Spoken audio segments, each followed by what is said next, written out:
semana pasada estuvimos hablando de los orígenes de la Iglesia desde el principio, más o menos hasta la mitad del siglo II, el siglo III. ¿Vale? Vamos a avanzar un poquitín más, vamos a llegar al siglo IV. ¿Cómo es la Iglesia en el siglo IV? La Iglesia en el siglo IV, ¿en qué se diferencia de la de ahora? Yo voy a decir una serie de cosas, ¿vale? Primero, es una Iglesia muy diversa. Por decirlo de alguna manera, no hay una sola forma de ser Iglesia. Hay muchas, muchas. 5, 6, 7. 7 teologías bastante distintas, formas de entender la fe con matices importantes, ¿vale? Pero que sin embargo tienen la idea de ser un solo pueblo, eso sí. Y se reconocen unas a otras como hermanas. Por ejemplo, las iglesias de Asia Menor, de la tradición de Juan, no se parecen mucho a las iglesias de, por ejemplo, de la zona de Jerusalén. No se parecen mucho. Y las de Jerusalén no se parecen tampoco mucho, por ejemplo, a la iglesia de Roma. Y la iglesia de Roma se parece un poquitín más a la iglesia de Alejandría.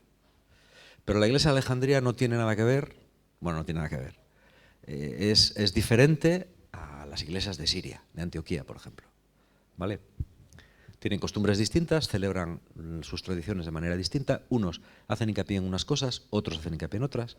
Unas iglesias son muy misioneras, por ejemplo las de Pablo. Otras, las de la tradición joánica, son más cerradas en sí mismas. Pero todas se reconocen como hermanas. Y todas ellas van generando escritos, predicaciones, cosas que van apuntando, etc. Esos escritos, que se van imponiendo en todas las iglesias a la vez, porque lo que dicen está de acuerdo con el sentir cristiano, y todas lo aceptan. Hay escritos que enseguida son aceptados por todas las iglesias, otros tardan más. Por ejemplo, el Evangelio de San Juan tardó mucho en ser aceptado por todas. De no haber sido por San Ireneo, probablemente no habría sido aceptado este Evangelio. Influyó mucho, ¿vale? Porque a algunos les sonaba un poco raro. Pero poco a poco hay una serie de escritos que van circulando por ahí que van siendo considerados inspirados. Esos escritos conforman el Nuevo Testamento. La Biblia, el Nuevo Testamento se forma así, poco a poco. No es que bajó un ángel del cielo y dijo, el Nuevo Testamento, ahí lo tenéis. No, se van escribiendo cosas, se van pasando. Hay iglesias que van aceptando unos escritos, otros, ¿de acuerdo? Y hay otros escritos que quedan fuera del canon, que son los escritos apócrifos. Entonces tenemos una gran variedad, para empezar una gran variedad. Segundo, es una iglesia en la que no existe la división clero-laicos. Esto es importante. Esa división es muy posterior. En esta comunidad lo que sí hay es un sentimiento grande de hermandad y hay unos ministerios que sirven a la comunidad. Algunos de estos ministerios se van a transmitir por la imposición de manos, otros no. ¿Vale? ¿Qué ministerios son estos? Pues aparecen en el Nuevo Testamento, y no solo en el Nuevo Testamento. En otros escritos como la Didache también aparecen. Aparece el ministerio de apóstol, aparece el ministerio de presbítero, aparece el ministerio poco después de episcopo. Al principio no hay mucha diferencia entre presbítero y episcopo. Parece que designa más bien el mismo tipo de responsable. Existe el ministerio del profeta. Este es un ministerio muy importante. No sabemos muy bien en qué consistía el ministerio de los profetas. Debe ser gente que exhortaba a la comunidad y a ellos se les daba una gran importancia. Bueno, el tema de los ministerios está muy estudiado, hay muchos libros, es un tema muy técnico y no voy a entrar ahí, ¿vale? Otra característica, las mujeres son importantes. Sobre todo en ciertas comunidades, el papel de la mujer va a ser más relevante, mucho más relevante, que el que le concedía la sociedad judía y que el que le concede la sociedad helenística grecorromana. En la sociedad judía la mujer no cuenta mucho, su testimonio no es válido, y a la hora de abrir una sinagoga, según las leyes judías, el número de las mujeres no contaba, solo el de los hombres. Para tener permiso de abrir una sinagoga nueva hacían falta 10 hombres. Si había 9 hombres y 200 mujeres, no valía. una de las oraciones que los fariseos rezaban era darle gracias a Dios todos los días por no ser mujer. ¿Eh? Te doy gracias porque me has hecho israelita, porque no me has hecho gentil y porque no me has hecho mujer. Es así. ¿Eh? Sin embargo, vemos en las primeras comunidades, en los escritos del Nuevo Testamento son muy importantes los nombres que aparecen. Los nombres nunca son casuales, aparecen siempre con un orden determinado. Yo escuché una vez a un profesor, no me acuerdo quién era, no sé si era Vives o era Oriol Tuñí, no sé, bueno, uno de los dos. Un especialista en Oriol Tuñí es más bien del libro de los Hechos y Vives es del Evangelio de San Juan, pero él decía que siempre que en la Biblia aparecen 3 nombres, en el Nuevo Testamento, esos 3 nombres significan una comunidad. Decía él, y el que aparece el primero es el que manda. Bueno, pues por ejemplo, el nombre de María Magdalena aparece muchas veces. Es un personaje importante. Es decir, tener en cuenta que los evangelios no son crónicas. Los evangelios se escriben mucho después de que pasaron los acontecimientos, son catequesis que se escriben y se escriben con la intención de dar información. Cuando un nombre aparece mucho en los evangelios, es que es un nombre que en las tradiciones cristianas antiguas pesaba mucho. Por eso aparece. Hoy pasa lo mismo. La gente que se recuerda al cabo del tiempo es la gente relevante. La gente que no ha sido relevante, pues nadie se acuerda de ella. Bueno, María Magdalena debe ser una tía muy importante. Pablo nos habla, por ejemplo, son detalles muy que si uno no se fija no parecen importantes, pero lo son, ¿no? Cuando Apolo, que es un judío chipriota, en el libro de los Hechos, se encuentra con Prisca y Áquila, son 2 judíos que tienen nombre romano, claramente romano, los 2 son 2 nombres romanos. Ellos le escuchan y dice el libro de los Hechos que le cogieron y le explicaron más exactamente cuál era el mensaje de Jesús. Es decir, aquí tenemos una mujer que le pone los puntos sobre las íes a un gran predicador, a nivel teológico. Esto seguro que lo hemos leído 80 veces y no nos damos cuenta del significado que tiene, pero lo tiene, es muy importante. Es decir, la mujer tiene un papel muy importante. Había mujeres que eran diaconisas, el orden de las viudas no era simplemente un grupito, sino que era un verdadero orden, y hay mujeres que tienen una función de enseñanza, de liderazgo, de profecía, especialmente en algunos grupos marginales del cristianismo, algunos un poco heréticos como los montanistas. Las profetisas van a tener un papel extraordinario. Pero bueno, esta es otra característica. Las mujeres tienen mucha importancia. Otra característica, no tienen templos. No hay templos. ¿Por qué no hay templos? Pues porque templos en el mundo helenístico solamente los tiene la religión oficial, que es la religión de los dioses. ¿Vale? Los judíos tenían sus sinagogas, pero los cristianos no tenían ni siquiera sinagogas, no tenían nada. Durante 400 años, los cristianos no tienen lugares de reunión, ni los necesitan. ¿Por qué? Porque se juntan en las casas. El juntarse en las casas era práctico, porque era muy discreto. Es decir, nadie... Hombre, si tú abres un local como este, y la gente ve un montón de gente ahí, pues la gente pregunta, ¿esto qué es? ¿No? Pero si tú vas a una casa, nadie se pregunta si ahí haces una reunión, haces una fiesta o no, haces lo que sea. Entonces, este era un sistema bastante discreto y que permitía un crecimiento rápido. Cuando había mucha gente en una casa, probablemente se dividirían en 2, y así sucesivamente. Permitía un crecimiento rápido, un crecimiento muy discreto, que prácticamente nadie notaba, y a la vez permitía un tipo de iglesia muy familiar,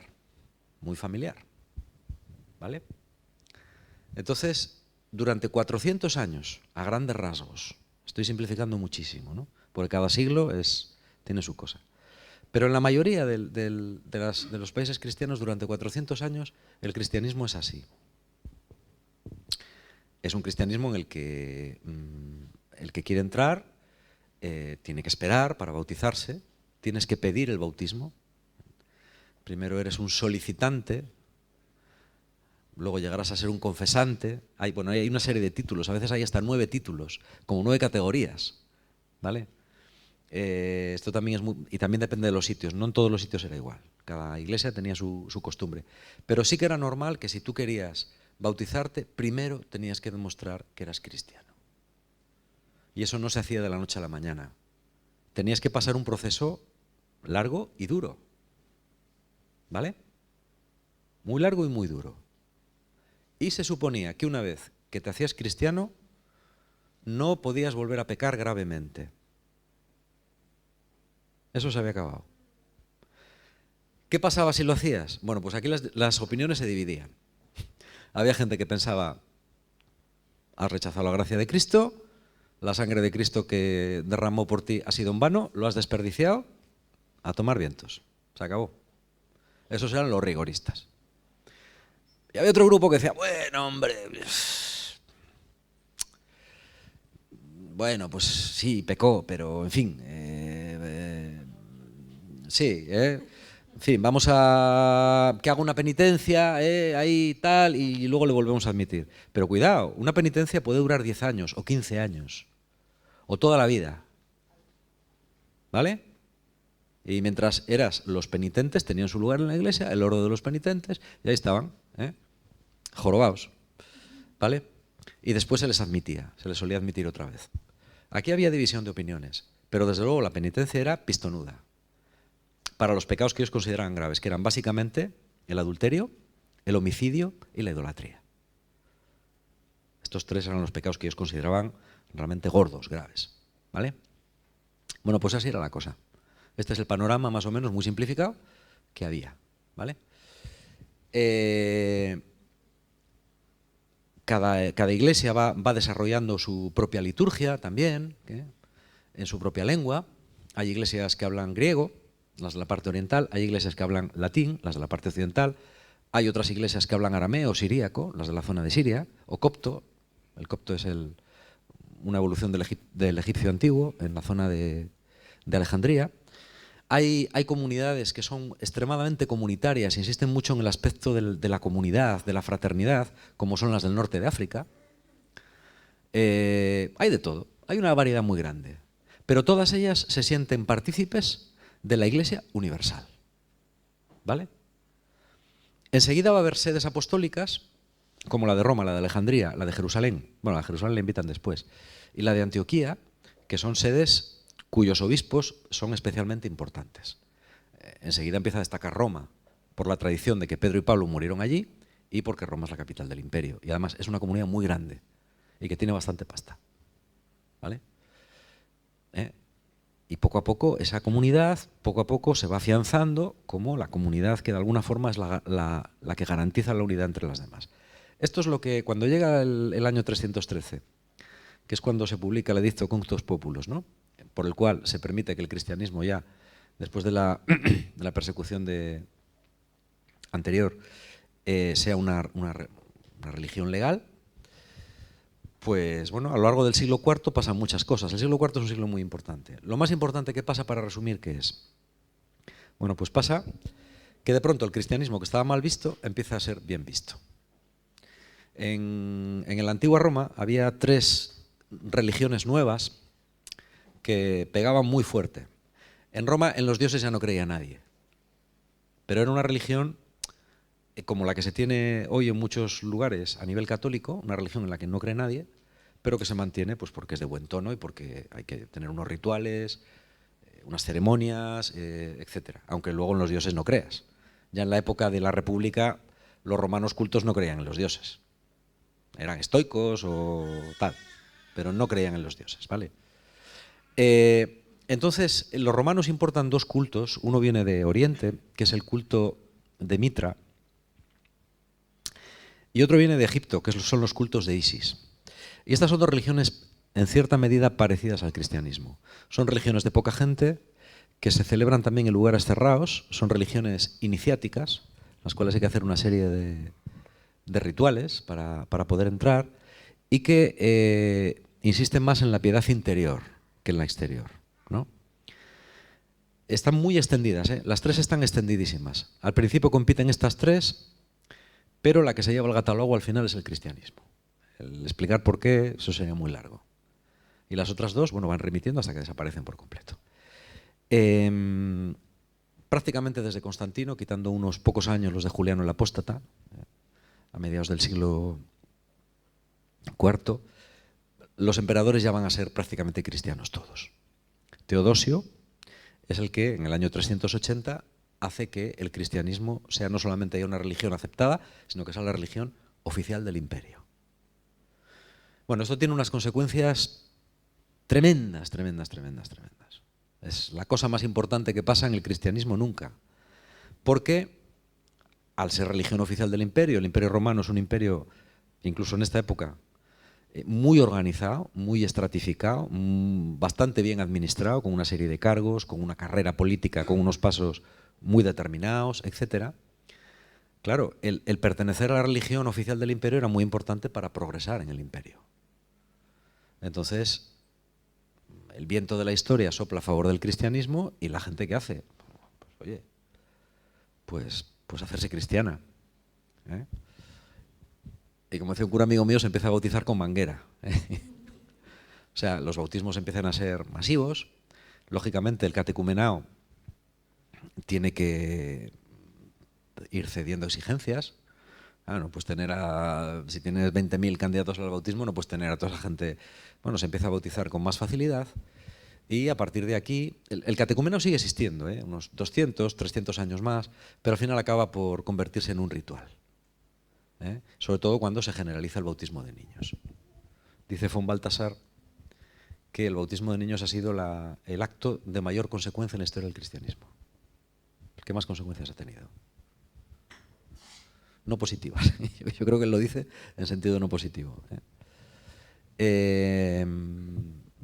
Bueno, por lo menos en un sentido de que, bueno, pues con el bautismo de todos llegó la cristiandad, ¿no? Al ser todos cristianos, ¿qué es lo que pasa? Bueno, pues en primer lugar, el cristianismo deja de ser una religión doméstica, tienen que hacer sitios grandes para que quepan todos. Se hacen las grandes basílicas, se coge la basílica, que es un edificio romano, y se adapta al culto cristiano. Y enseguida, una clase dirigente, el episcopado monárquico, que se llama, que había surgido ya en el siglo II, se va haciendo cada vez más importante. Y los obispos van a ser utilizados por el Imperio Romano no solamente como líderes religiosos, sino también como líderes políticos. La palabra diócesis viene de la administración romana, no es una palabra cristiana. Ya la utilizaban los romanos para, bueno, pues para hablar de circunscripciones dentro de sus provincias. ¿Vale? Los emperadores se dan cuenta de que el cristianismo y su jerarquía puede ser un elemento vertebrador muy importante de un imperio romano que se está empezando a hundir. Y los obispos empiezan a adquirir un papel muy importante, un papel civil. Con ese papel vienen también pues, una serie de signos, de ropajes, que hoy nos parecen, bueno, pues, que son los de toda la vida, pero que son de esta época.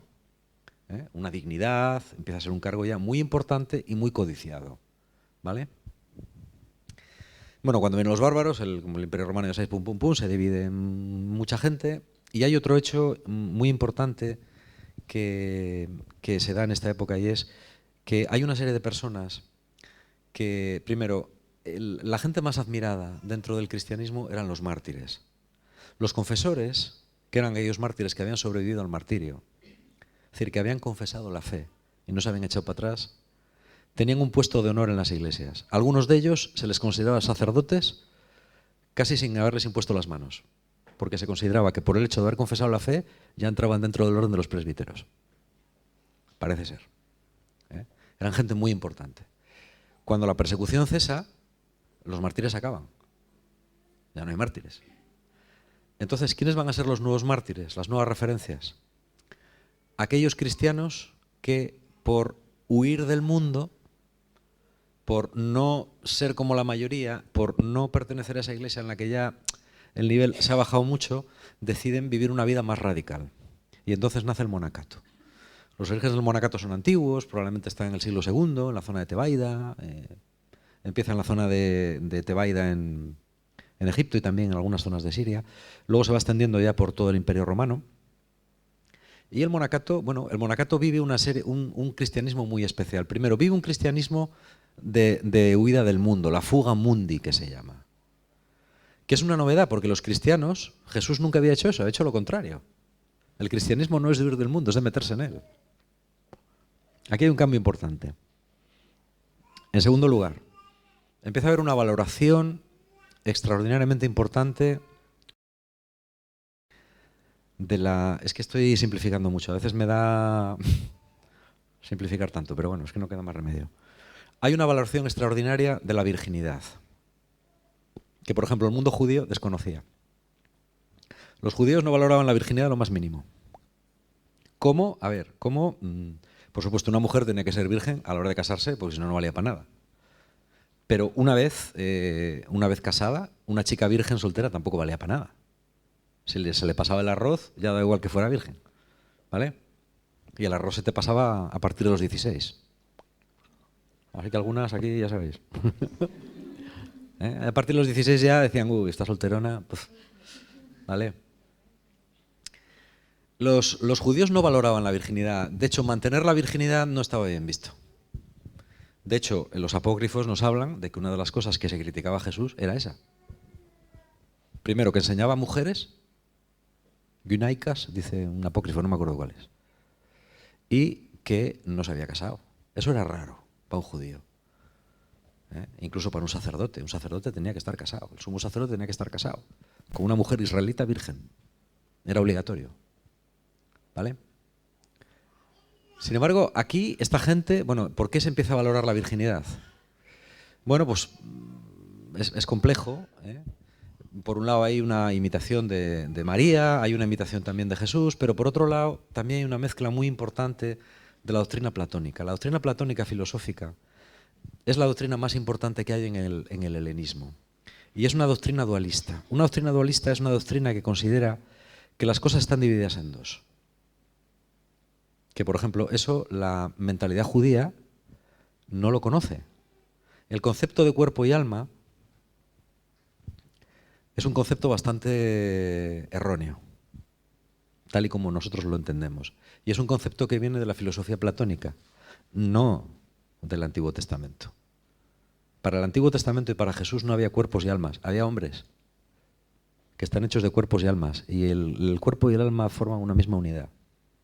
¿Vale? O sea, que esto de que el cuerpo tal y el alma va al cielo, eso no es muy, muy exacto, ¿vale? Es más complejo, pero bueno, ahí no me puedo parar ahora. Esta filosofía dualista, de la cual va a venir una herejía muy importante, la primera, y el peligro más grave que va a pasar el cristianismo, que va a ser la herejía gnóstica, no agnóstica, ¿eh? Los agnósticos no tienen nada que ver, son los que no saben o no se pronuncian sobre si Dios existe o no. Digo gnóstica, empieza por G. Los gnósticos básicamente sostenían que lo único bueno que hay en el hombre es el espíritu, y que el espíritu, por el pecado original, había quedado encerrado en la materia, y que entonces la virginidad era muy buena porque cuanto antes se acabase la generación de hombres, antes llegaría el fin y antes llegaría el Señor. ¿Cuándo va a llegar el fin del mundo? Joder, pues muy pronto. O sea, si todo el mundo corta el grifo, el fin del mundo llega ya. ¿Eh? Hoy en día tenemos métodos más rápidos para hacerlo, unas bombas nucleares y ya está. No hay que esperar, pero la mentalidad escatológica que tenían los primeros cristianos, bueno, por eso San Pablo, muchos textos del Antiguo Testamento hay que entenderlos así. Hay que entenderlos de que aquella gente pensaba que era la última generación. Por eso Pablo dice a los corintios, ¿no? Bueno, los que se casan como si no se casasen, y los que tienen como si no tuviesen, y los que... Claro. Porque es lógico, si yo pienso que esto se va a acabar en un telediario, más te da que te cases o que no te cases. Sí, total. Esta gente... entonces, hay una valoración exagerada de la virginidad. Y bueno, esa ha quedado a machamartillo, ¿no? De hecho, ya en el concilio de Elvira, es el primer concilio del que se tiene noticia, Elvira o Iliberri era un poblado romano que está en lo que es la Granada actual. Entonces, una serie de obispos hispanos se juntan ahí hacia el 306 y es el primer concilio en el cual se prohíbe a los sacerdotes, al principio se les prohíbe que tengan relaciones sexuales antes de celebrar la misa. Esto es una copia del sacerdocio levítico.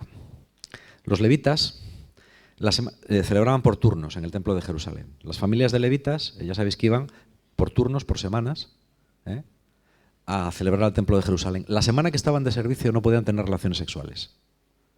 Era una forma de purificarse, igual que el ayuno, de cara a Dios. Entonces aquí se empieza a copiar eso.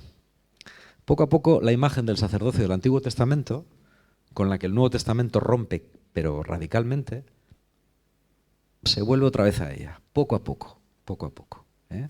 Llega un momento en el que, bueno, pues si el sacerdocio levítico cuando oficiaba no podía tener relaciones una semana, pues el sacerdocio cristiano tampoco.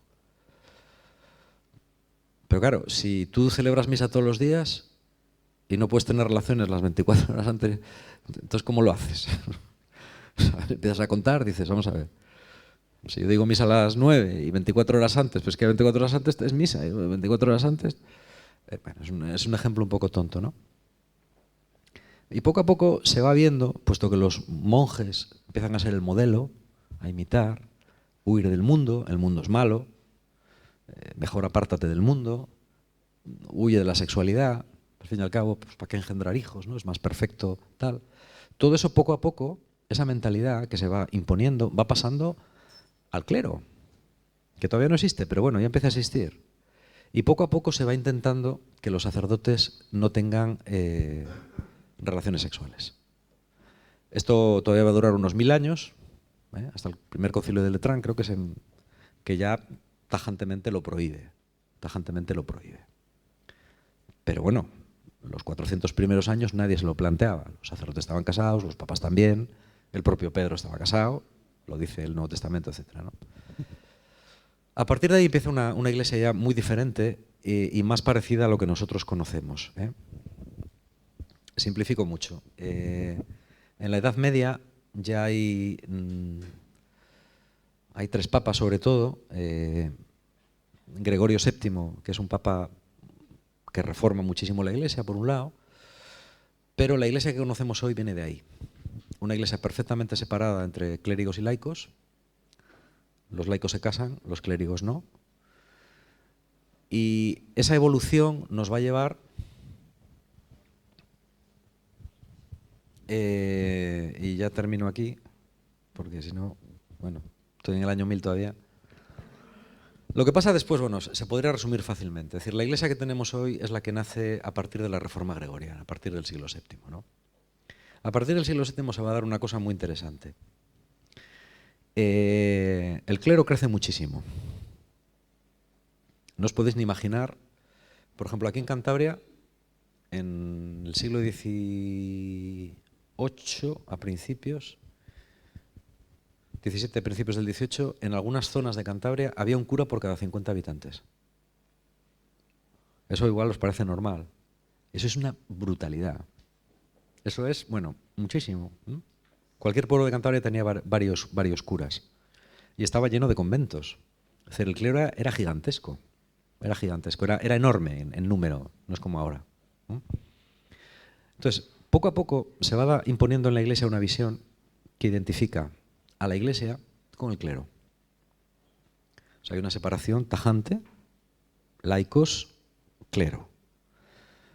Los laicos, bueno, pues se considera que tienen que hacer lo que puedan para salvarse y van teniendo cada vez más, el sacerdote va asumiendo todos los ministerios, muy poco a poco, esto es cuestión de siglos.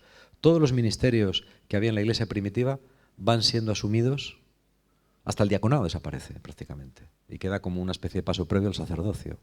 Solamente el Concilio Vaticano II vuelve a sacar la figura de los diáconos permanentes, que no se sabe muy bien qué son. Pero poco a poco el sacerdocio, el clero, va bueno, cogiendo todo tipo de ministerios, todo tipo de funciones, todo tipo, con lo cual todavía se refuerza más el concepto que habla de la iglesia docente y de la iglesia discente. De manera que todavía a principios de siglo, San Pío X llega a decir que los laicos lo único que tienen que hacer en la iglesia es callar, obedecer y pagar. Pero así.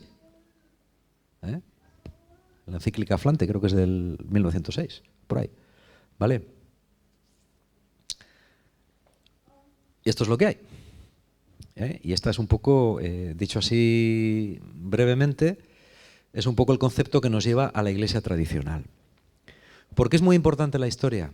Porque la historia te permite entender por qué las cosas son lo que son. ¿El problema cuál es? Yo me encuentro con un problema. Hay muchas personas que consideran que la Iglesia tal y como es hoy, absolutamente con todas sus características y con todas sus cosas, siempre ha sido así. Siempre. Esto siempre, dicen, no es la tradición. Esto siempre ha sido así. Y yo digo, bueno, pues que la tradición es muy amplia. ¿De qué tradición me estás hablando? ¿De la de hace 200 años? ¿De la de hace 500? ¿La de hace 1500? ¿Cuál me estás hablando? Es verdad que la Iglesia ha ido recuperando todas esas cosas, las ha integrado en una gran tradición. Pero hay personas, hay muchas personas que sufren lo indecible cuando tú les tocas algo de esto porque confunden lo accesorio con lo esencial. Y este para mí es uno de los mayores problemas que existen en la Iglesia hoy en día, que es confundir lo que es importante con lo que es irrelevante. Y no considerar que hay verdades de primer orden, de segundo orden, de tercer orden, de cuarto orden, de quinto orden. Y después hay muchas otras cuestiones que son simple y llanamente opinables. Y que por eso nos hunde el mundo. Cuando tú te obstinas en mantener cosas que son producto de la historia y de la evolución de los tiempos, como si pertenecieran al núcleo fundamental de la fe, el peligro que tienes es el de crear una sociedad como la de los Amis. Los Amis fueron una gente que emigraron. Es lo que yo llamo la tentación Amis de la Iglesia. Los Amis fueron una gente que emigraron de Europa a América porque eran pacifistas, querían vivir en comunidad, querían vivir la pobreza, etc. Pero las sociedades cuando se cierran, cuando no se dejan interpelar, cuando no se estudian a sí mismas y no se analizan a sí mismas y no conocen su historia, al final llegas a un problema, y es que para un Amish cambiar la forma del carro o utilizar un coche en vez de un carro puede llegar a ser tan importante como desautorizar la palabra de Dios. Las tradiciones ocupan el lugar de la verdadera fe. ¿Quién fue el primero que criticó eso? Volvemos al principio otra vez. Jesús fue un laico, pero de los pies a la cabeza. Jesús no tenía absolutamente nada que ver con nada del estamento sacerdotal de su época. Ni era de la familia de Leví, ni estudió en una escuela rabínica, ni pertenecía al grupo de los fariseos, ni era un escriba, ni se había pasado la vida estudiando la ley. No tenía absolutamente ninguno de los elementos que caracterizaban a un hombre religioso de la época suya. Y sin embargo es alguien que no destroza la religión judía. Jesús murió siendo judío. Jesús no era cristiano. Jesús era judío. ¿Vale? Y murió siendo judío. Pero hizo una interpretación de la ley en la cual precisamente toda su vida fue por luchar, es por acercarme a vosotros. Esa cámara había que cambiarla de sitio, por luchar precisamente en que lo importante era el hombre y Dios, la relación entre el hombre y Dios, la relación entre la fe y la vida. Cuando esas cosas se separan, o cuando resulta que la fe ya no es una amiga del hombre, sino que es su enemiga, cuando resulta que la ley, que eran 10 mandamientos, se convierten en 613, y todo se complica y ya todas las tradiciones tienen la misma importancia, si le das 16 vueltas y media o no, o si te pones el tefilim así, o si no, si eso es tan importante como el amor al prójimo, o llega a ser más importante que el amor al prójimo, Jesús dice, entonces la ley no vale para nada. Es lo mismo que lleva a Pablo a decir, la ley mata. Ese mismo peligro es exactamente el mismo que tenemos hoy. Por eso esto es muy, muy importante, ¿vale? Es extraordinariamente importante. Según cómo entiendas tú que ha sido la Iglesia, entiendes lo que tiene que ser la Iglesia. Y no hace falta saltarse ni esto de los dogmas de la Iglesia, es decir, del magisterio y de lo que la Iglesia sostiene como verdades fundamentales. Pero no confunden las cosas. Hay cosas que son dogmas de fe y no pueden cambiar. Yo no puedo negar la resurrección de Jesús porque me estaría cargando el cristianismo. Pero hay otras muchísimas cosas que antes eran de una manera y ahora son de otra y mañana pueden volver a ser de otra. Y no pasa nada. Hay cosas que son importantes y cosas que no. Hay cosas que son definitorias y hay cosas que son opinables. No se puede meter todo en el mismo saco, porque cuando lo metemos todo en el mismo saco, nos convertimos en los amis. Y yo es un peligro que en muchos sectores de la Iglesia lo veo. Claro, así no puedes dialogar con el mundo. Un amis no puede dialogar con nadie, es que no puedes. No. O sea, si tú pones un amis con un americano, hay amis. Los amis, por ejemplo, prohíben evangelizar. Yo sé de un amis que le echaron por evangelizar en su pueblo. Porque el tío decía, está en la Biblia. Está en la Biblia, de hace discípulos. Le decían, no, tú no entiendes la Biblia bien. Y le echaban porque él iba a su pueblo, al pueblo de allí de los ingleses que llaman ellos, a predicar. Los amis no predican. El mundo es malo, el mundo está en pecado, el mundo está perdido y mira, si quieren salvarse, que vengan para acá. Se pongan un sombrero, se dejen barba y ala. Podemos acabar así, ¿eh? Podemos acabar así. Y no sería bueno. No sería una buena noticia ni para el mundo ni para la Iglesia. Entonces, yo creo que hay que hacer una labor muy importante de discernimiento, de ver qué es lo fundamental y de ver qué cosas hay que cambiar para que la Iglesia pueda ser buena noticia y sacramento de salvación para el mundo. Esto es muy importante, ¿vale?